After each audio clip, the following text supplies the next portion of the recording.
하나님의 크신 은혜와 사랑이 오늘 수요 예배 가운데 임하시는 모든 성도님들의 삶 가운데 가득하시기를 간절히 바랍니다. 아울러 말씀을 함께 나누고 또 은혜를 나눌 때에 또 결단하며 나아갈 때에 역동적인 예배의 모습을 회복하며 나아가는 그런 은혜가 가득 넘치시기를 바랍니다. 그래서 오늘 우리가 함께 나눌 말씀의 제목은 거룩함에 압도되는 예배라는 제목으로 함께 은혜 나누기를 원합니다. 우리나라는 헌법상 무정 추적의 원칙을 형사소송의 대원칙으로 두고 있습니다. 그렇기 때문에 아무리 범인으로 의심이 되어지고 또 여러 가지 정황상 이 사람이 범인이다라고 그렇게 확신이 들어도 명백한 증거가 없으면 범인으로 유죄를 선고할 수 없습니다. 그래서 많은 범죄 액션 영화나 드라마 혹은 추리물과 같은 소설들을 우리가 볼 때에 처음에 등장하는 범인들은 너무나도 당당합니다. 그러면서 내가 범인이라는 증거를 가지고 오라고 그렇게 반문을 합니다. 하지만 결국 마지막에는 결정적인 증거가 발견되어지고 또 이를 통해서 압박을 받게 되면 범인은 순순히 자신의 잘못을 인정하게 됩니다. 즉 이리저리 빠져나가지 못할 정도로 꼼짝할 수 없게 압도해 버릴 수 있는 그런 결정적인 한 방의 증거가 범인 앞에 놓여지게 되면 범인은 무너지게 된다라는 사실입니다. 그런데 이러한 모습은 단순히 범죄의 현장에서만 일어나는 일이 아닙니다. 자신의 힘과 실력이 아무리 뛰어나고 또 능력이 있다라고 할지라도 이러한 자신을 압도해 버릴 수 있는 그런 실력자 앞에서는 자신의 연약함을 깨닫게 됩니다. 또 우리가 이렇게 밖에 나가서 입이 다물어지지 않는 그런 자연의 절경을 바라볼 때에 그 앞에 우리가 압도당하게 되면 온몸에 소름이 돋게 되고 또 인간으로서의 연약함 또한 깨닫게 됩니다. 다시 말해서 압도된다라는 말은 어감상 조금 부정적으로 들릴 수도 있겠지만 이는 우리 스스로를 냉정하게 돌아볼 수 있는 그런 잣대가 된다라고 생각합니다. 특별히 오늘 말씀의 제목이 거룩함에 압도되는 그런 예배라고 할 때에 특별히 하나님을 찬양하고 예배하는 이 자리 가운데서 우리는 온전히 하나님을 만날 수 있어야 합니다. 그리고 하나님의 임재 앞에서 우리가 온전히 완전하게 그렇게 사로잡혀서 압도당할 때에 우리는 놀라운 은혜와 또 삶의 결단이 이루어질 수 있음을 오늘 말씀을 통해서 깨닫게 됩니다. 오늘 본문은 이사야가 성전으로 나아갔고 또 그곳에서 하나님으로부터 소명을 받는 사건이 기록되어져 있습니다. 오늘 1절 말씀을 보면 이사야가 성전으로 나아가던 때를 이렇게 기록을 하고 있습니다. 우시야 왕이 죽던 해다라고 말씀하고 있습니다. 우시야 왕은 유다 왕국의 10번째 왕이었습니다. 역대하 26장을 보면 우시야 왕은 다윗과 또 솔로몬 시대처럼 유다 왕국의 황금기를 이끌었던 인물로 그렇게 기록되어져 있습니다.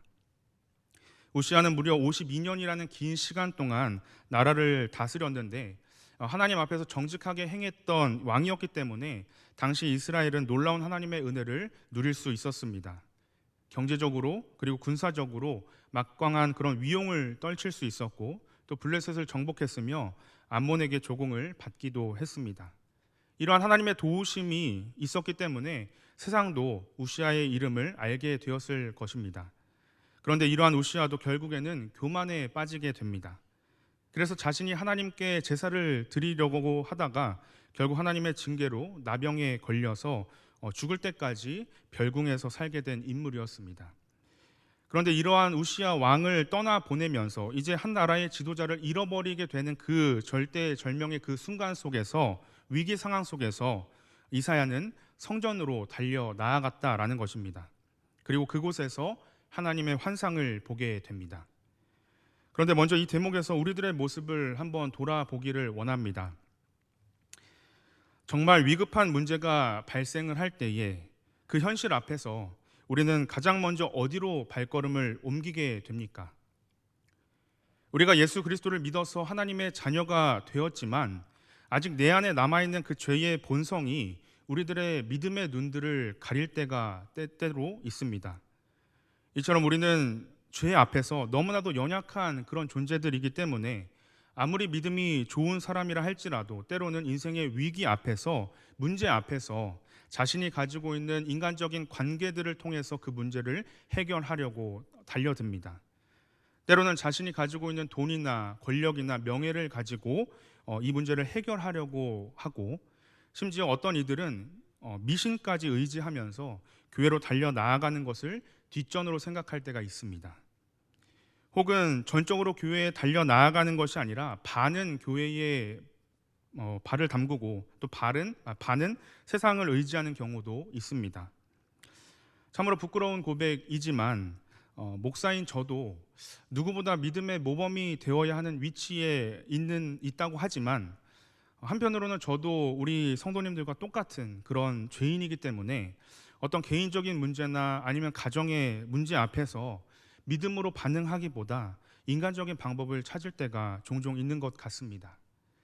그런데 오늘 본문의 이사야는 나라의 지도자가 죽음을 맞이하는 그 상황 속에서 나라의 절대적인 위기가 찾아왔을 때 다른 그 어떠한 것보다도 가장 먼저 하나님의 전으로 달려 나아가는 사람이었습니다. 그리고 모든 것을 다 제쳐두고 만사를 제쳐놓고 하나님 앞에 달려 나아갔을 때에 그는 말로 형용할 수 없는 하나님의 임재를 경험하게 되었습니다.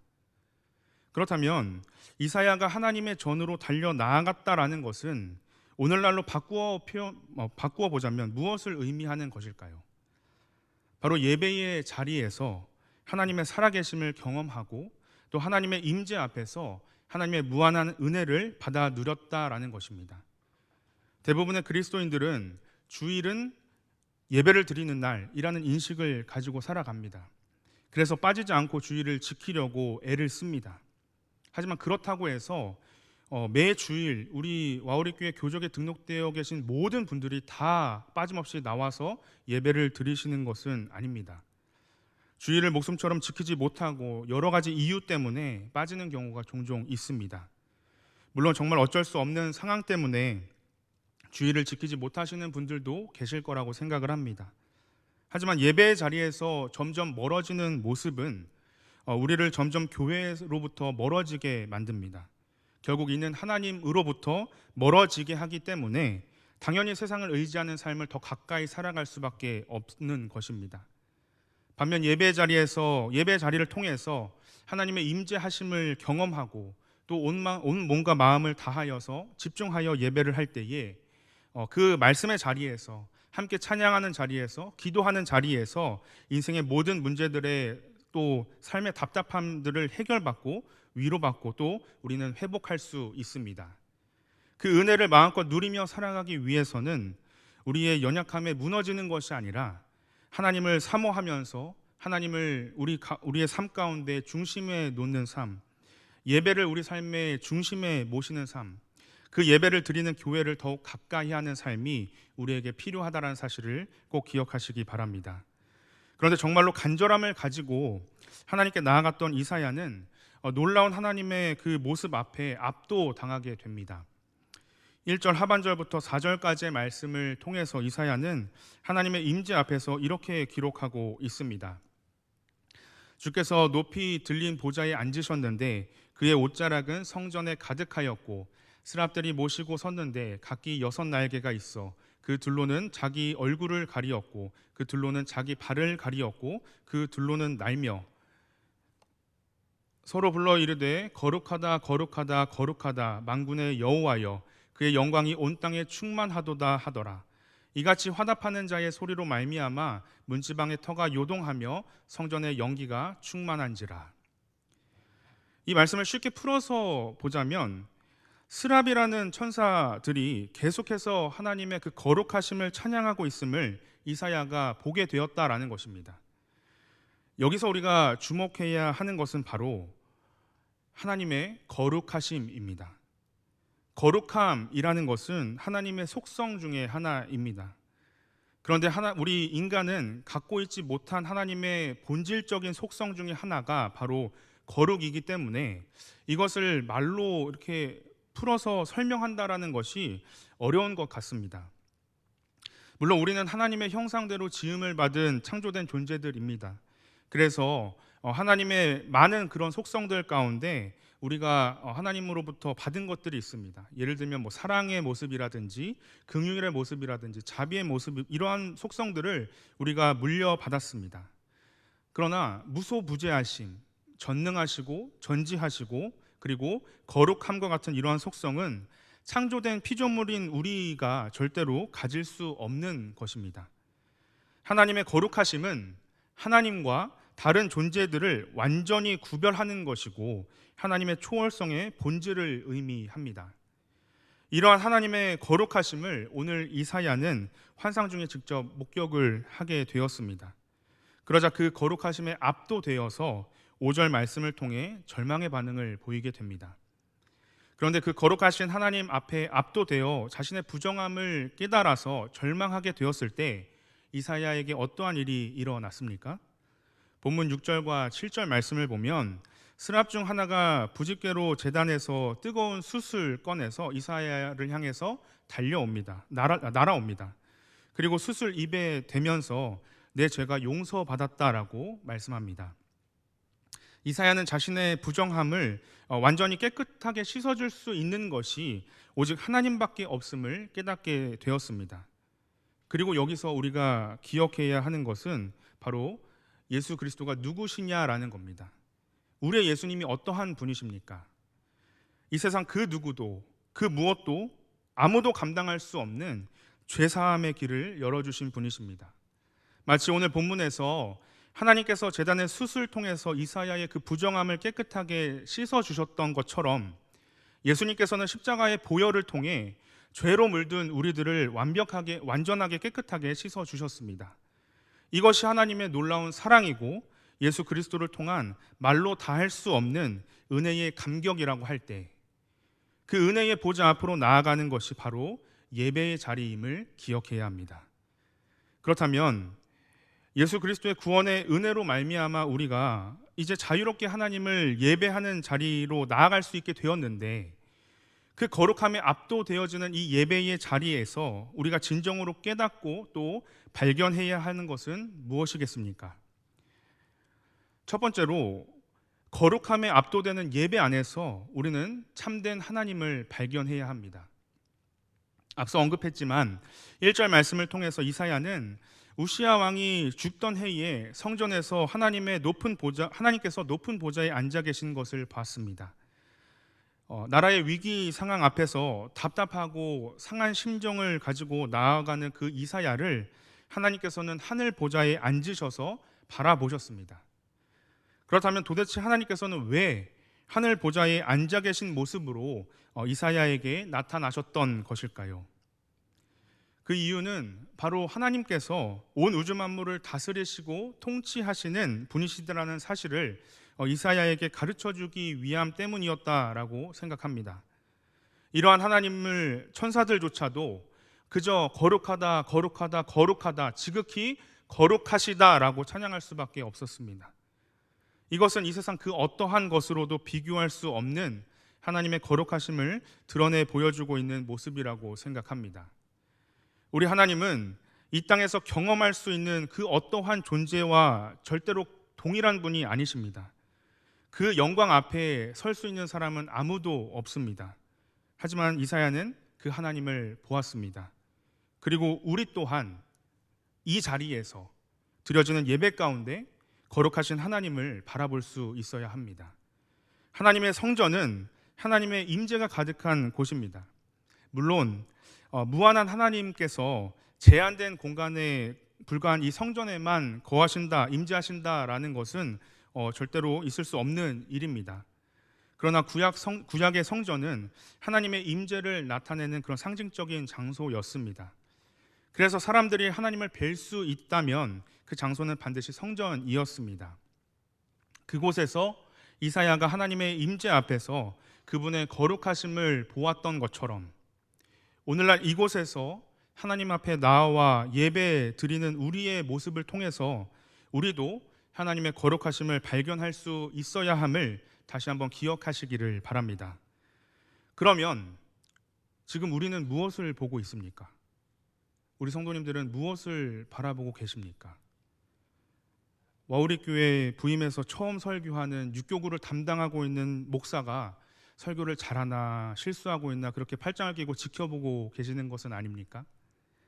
아니면 저 목사가 긴장해서 반복적으로 사용하는 단어가 몇 번이나 사용할 것인지 그거를 주보에 체크하시면서 지금 말씀을 듣고 계시지는 않으십니까?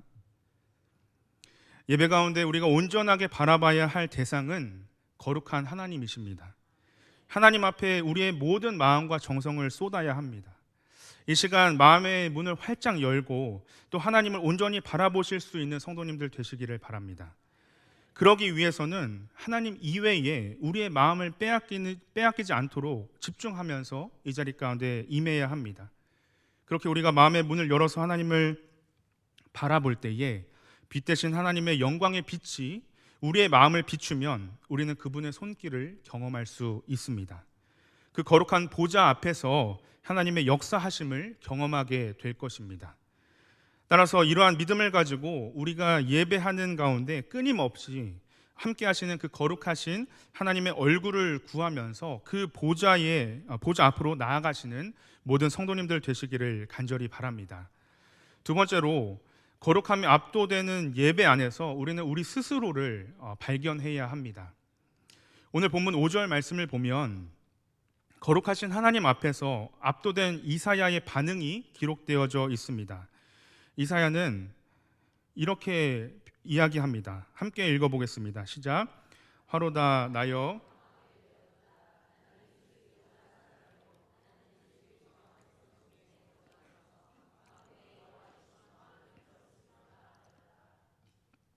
이렇게 탄식하였습니다.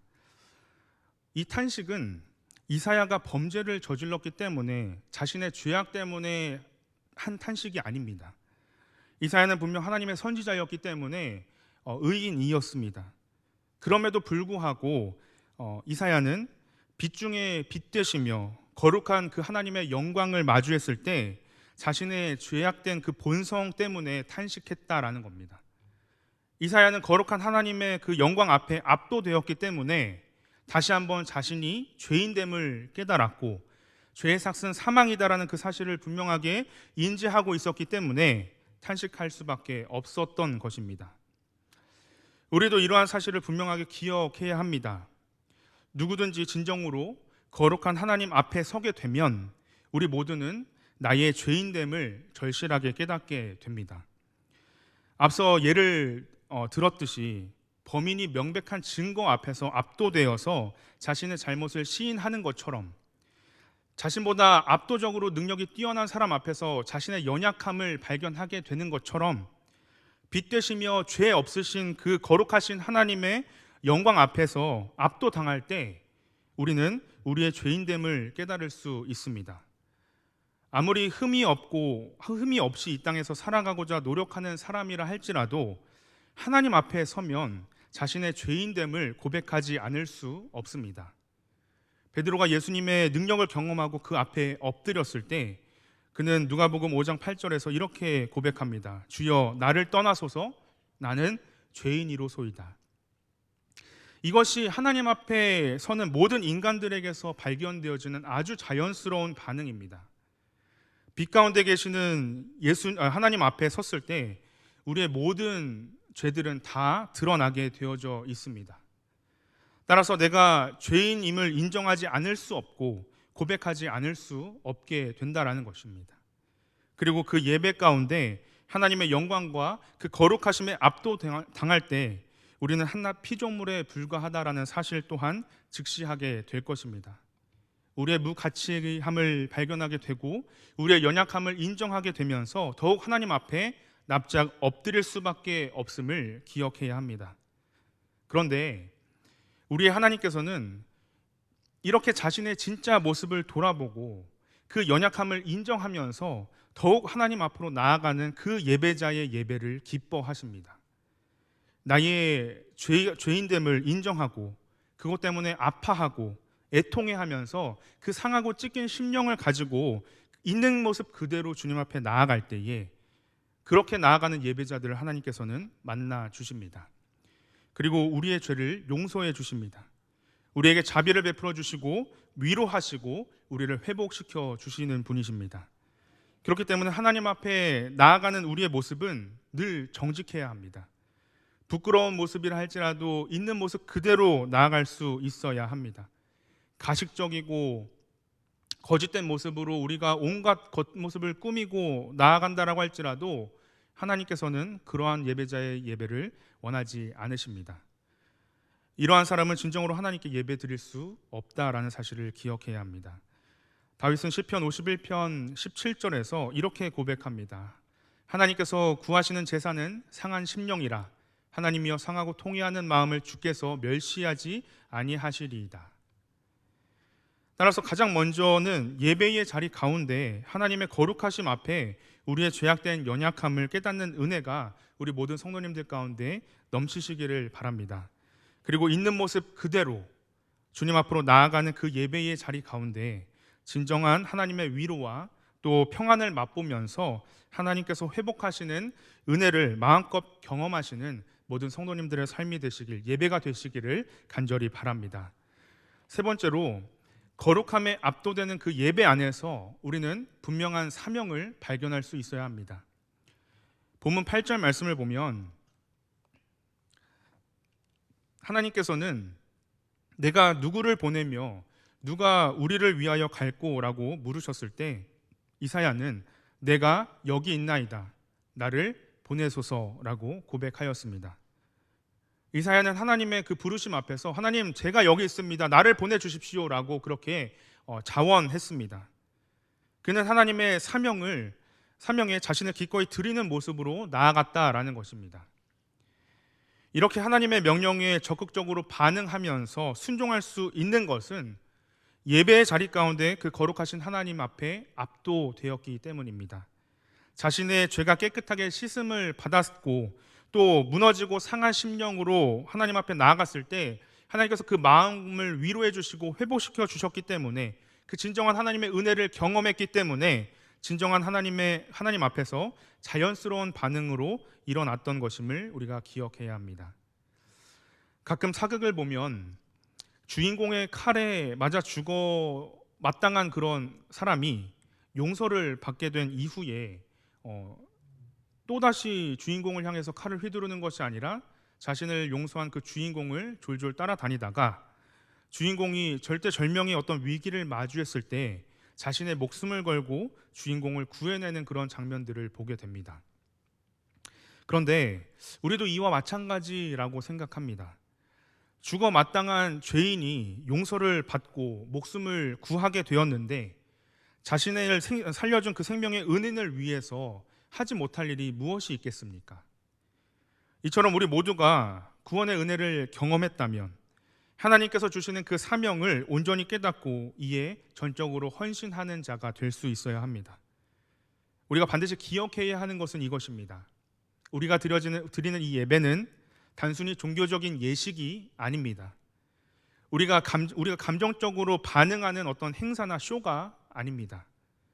물론 우리가 예배 자리에서 찬송할 때, 기도할 때 우리 마음 가운데 마음의 성령의 역사하심을 통해서 마음의 감동이 일어날 수 있고 그 때문에 눈물을 흘릴 수도 있습니다. 우리가 말씀을 들을 때에 마음이 뜨거워지고 큰 결단을 이룰 수 있는 도전과 또 용기를 얻게 되기도 합니다. 하지만 이러한 모습에서만 끝난다면 그것은 완벽한 예배가 아니라 한없이 부족한 예배가 될 것입니다. 만약 하나님께서 예배하는 이 자리 가운데 우리의 심령을 움직여 주셔서 깨닫게 하시고 또 결단하게 하시고 이를 통해서 우리에게 사명을 주셨는데 이를 무시한다면 그것은 절대로 올바른 예배의 반응이 아닙니다. 우리는 예배의 자리에서 하나님께서 주시는 명령을 어떻게 실천할 수 있을지를 생각하고 움직이는 자가 되어야 합니다. 하나님께서는 분명히 우리 모두에게 크고 작은 사명들을 허락해 주셨습니다. 예배는 하나님의 그 음성에 집중하여서 하나님께서 주시는 그 사명을 깨닫는 자리입니다. 예배의 자리를 통해서 하나님께서 주시는 마음과 생각을 무시하지 말고 우리에게 주시는 그 사명에 귀를 기울이실 수 있는 모든 성도님들 되시기를 바랍니다.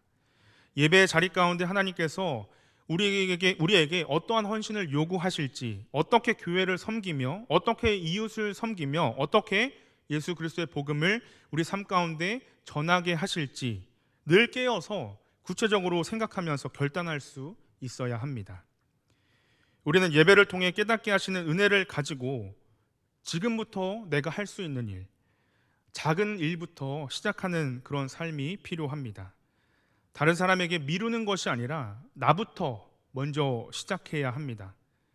하나님을 예배하는 가운데 하나님의 마음을 가지고 하나님의 교회를 바라보면서 세상을 바라볼 때에 분명 우리가 해야 할 일이 무엇인지를 하나님께서 깨닫게 하실 것입니다.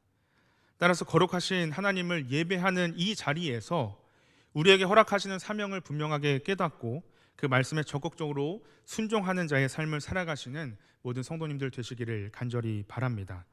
이 사실을 기억하시면서 하나님께서 주시는 그 사명에 순종하며 나아갈 때 하나님의 놀라운 은혜와 또 하늘로부터 하나님께서 넘치도록 하시는 칭찬을 마음껏 받아 누리실 수 있는 모든 성도님들의 삶이 되시기를 간절히 바랍니다.